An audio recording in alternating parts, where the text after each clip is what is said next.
is 2.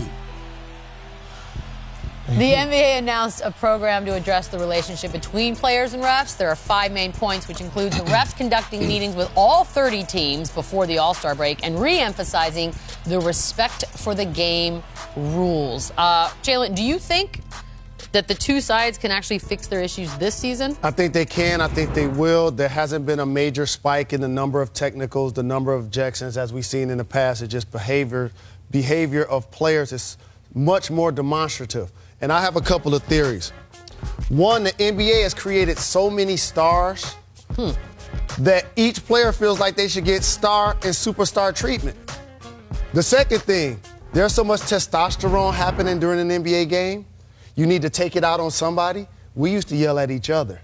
They don't yell at each other. That's a great point. They yell at the officials. It's a great point. That's a great, and I agree with you. I think that it's going to work.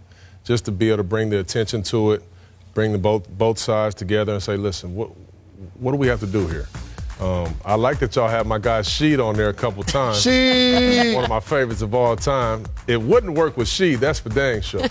I almost hoped he'd get a text so he'd focus in on the game. No. But that's another story for another day. That's something else. But I agree that it's going to work out. Wait, do you think it's going to work out good. through talking about it, or do you think they're going to have to like do some sort of weird punishment? Well, there's going to have to be some dialogue. Okay. It is. They're going to have to sit down and just talk about what's new, what's different, why now. Right. Right. And I think they'll get it together. Another thing that I think that's really affecting the players is the statement the next day.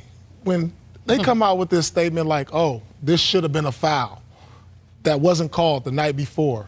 You don't like the review? The review, yeah.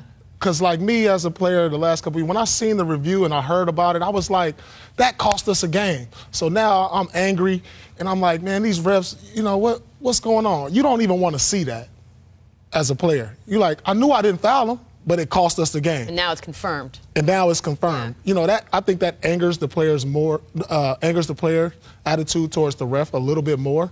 And so I think they should get rid of that memo the next day about the mistakes or the corrections. Because if you lose an argument knowing you were right and then you're confirmed that you actually won the argument and you knew the whole time, I would imagine that's more frustrating than leaving it. But this dialogue that's going to take place is why Adam Silver is doing a terrific job with the league, understanding that he needs to fix this and fix it fast. And their NBA Cares program is amazing, does so many great things in the States and internationally.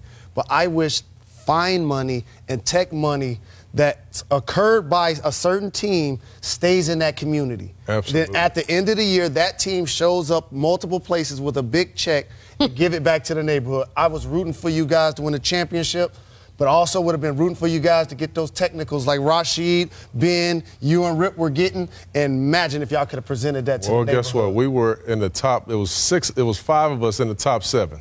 There we go. There we go.